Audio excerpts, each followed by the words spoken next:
Hi everyone, welcome back to Lisa's Love and Light. Thank you all for being here today.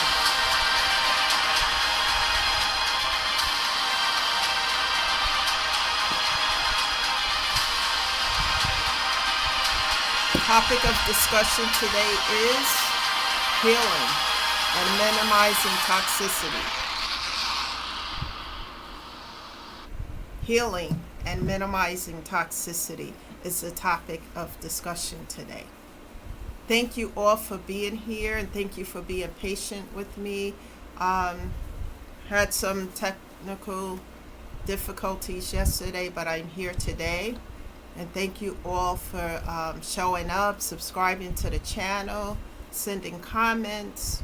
Thank you all for that. I really appreciate that. These videos and topic of discussion all relate to healing. And I speak from a space of everything that I've gone through in order to get from A to B to C to D. The trials, the tribulations. I talk about just being in a place of darkness for far too long and how God helped me to be an overcomer as I continue to persevere and move forward, even though it felt like the walls were closing in. And it looked that way for a very long time, but I kept moving forward and I trust God and stayed in prayer. And as I made vows and continue to move forward, God flipped the switch and turned things around for the better as I continue to do so. And one of the vows that I made was to show up on this channel and to help other people by talking about my own personal experiences and how I became an overcomer instead of succumbing to the trials and tribulations that were before me. So guys, thank you again. And have you guys ever had a situation where you kept attracting toxic situations or toxic individuals, no matter how hard you tried not to, because you wanted real people in your life, real friends, people who really cared about you, and you gave your best to every situation, whether it was a romantic one, a family, a friend, or a professional environment. You gave it all that you had. Well, for me, that's what was happening over and over and over again. I was attracting the wrong situations, circumstances, and people, places, and things. And I couldn't understand why I couldn't get off this wheel that was spinning over and over on the same scenario. Different characters, but same story, same storyline. So as I got to the very lowest place of my life, which I call the pit of darkness, at a place of less than zero, I had to sit in that, and that was during the time of the shutdown where it started. So what happened is that I sat in that and was angry with God for a long time. I started to do the work even though I didn't know where it was going to lead me, and I learned why. As I started to grow, heal, and evolve, self-care and self-love, I understood why I was in that situation. You guys know why?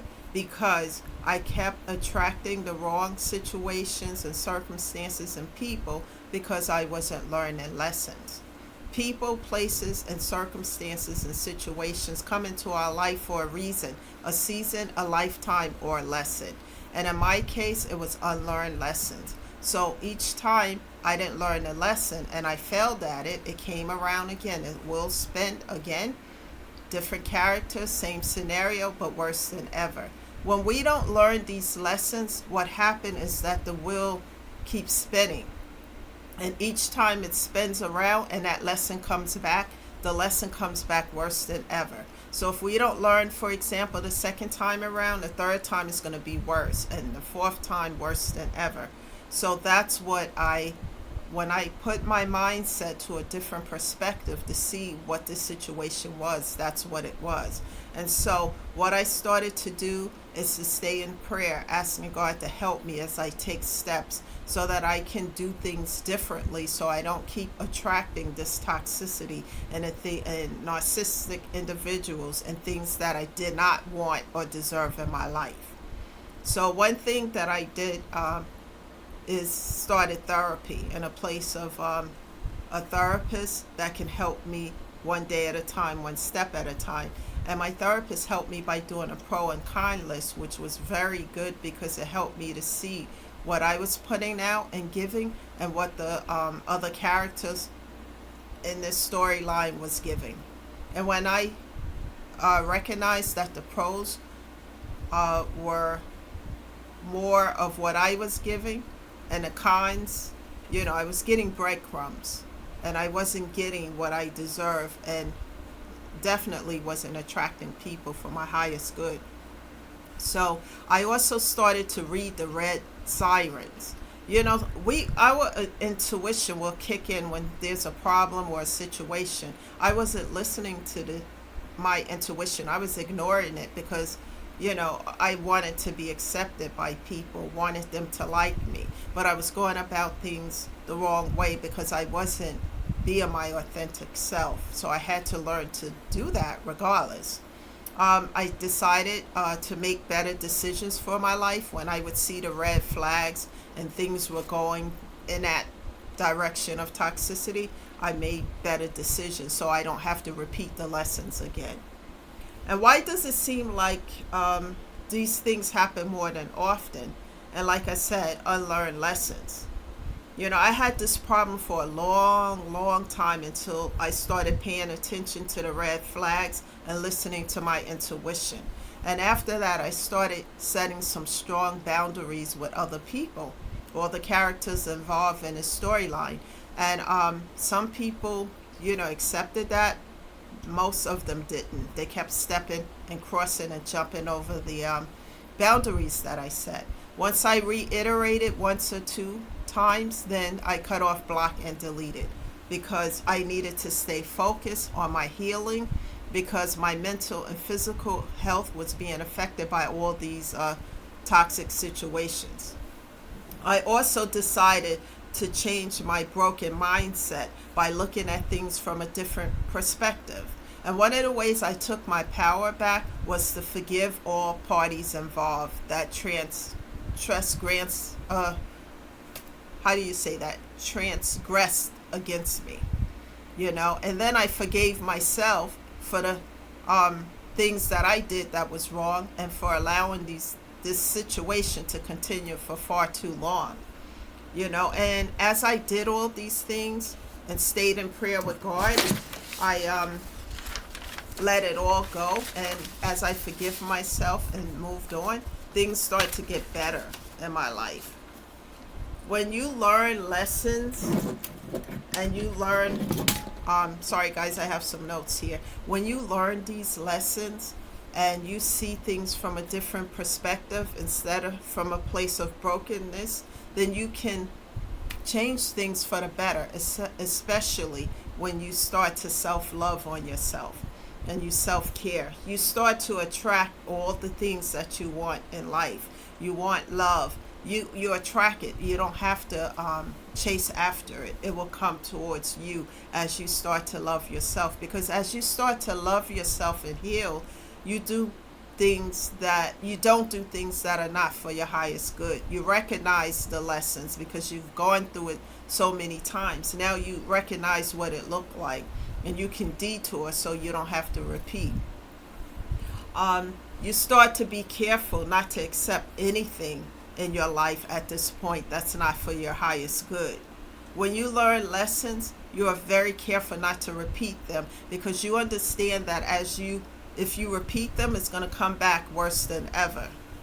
And then you start to manifest and attract what you do want in your life. You don't have to run and chase and skip behind it. It will come to you.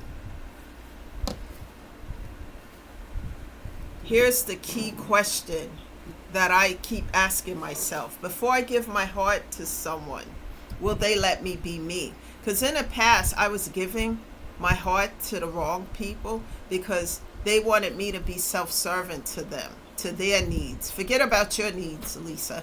You know, I need A, B, C, and D, and E. You have to focus on me. Forget about yourself. And when you do that, guys, that's not love, because anyone who loves you, whether it's a romantic setting, a family situation, friends, they will allow you to be you and not try to make you put your foot in a shoe that doesn't fit, make you be something and walk in energy that's not you. And I've done that far too long. And now, as I healed all of those things that felt broken within me, I now can be my authentic self. No, I'm not attracting fake love, fake friends. I'm not accepting fake love, fake friends, fake anything. I must be my authentic self. And as you stand by being your authentic self, you snatch back your power. When someone comes into your life or situation or circumstance to hurt you, to make you feel less than, they take your power, and then they take that power and they move on with it to somebody else or whatever it is, while you're left in a state of brokenness, pain, bitterness, hate. Learn to heal those things, because if you don't, those individuals keep your power. While they're over here doing A, B, C, and D, you're over here broken down, busted, and disgusted. Learn to heal that. Start with therapy and start doing the work day in, day out. It's not going to be an overnight situation, but nothing ventured is nothing gained. One day at a time, one step at a time. Never allow anyone to keep your power. Learn to take your power back by living your life to the fullest, forgiving. Forgiveness is not for them, it's for you, so that you can move on and so that you do not stay in a place of stagnation and being stuck, that you can live your life to the fullest and give love to someone in a situation that you do deserve, instead of to toxic situations that you do not deserve. And as you learn to do that, what I've learned is to turn my pain into power, power into purpose, purpose into moving forward, paying it forward to help myself as well as helping others. And this is how we grow, heal, and evolve. That's the message today, guys. Thank you for being patient with me and being here and showing up. Please share these videos with others and subscribe to the channel. That way you'll get a notification as to when I'm here and I'm live. Today this is being uploaded, but on Monday I'll be back live. Thank you, guys, and have a great weekend. And don't forget to take care of yourself. Self-care on a daily basis. This is Lisa, shedding love and light. Have a great weekend, and I'll see you guys on Monday. Bye for now.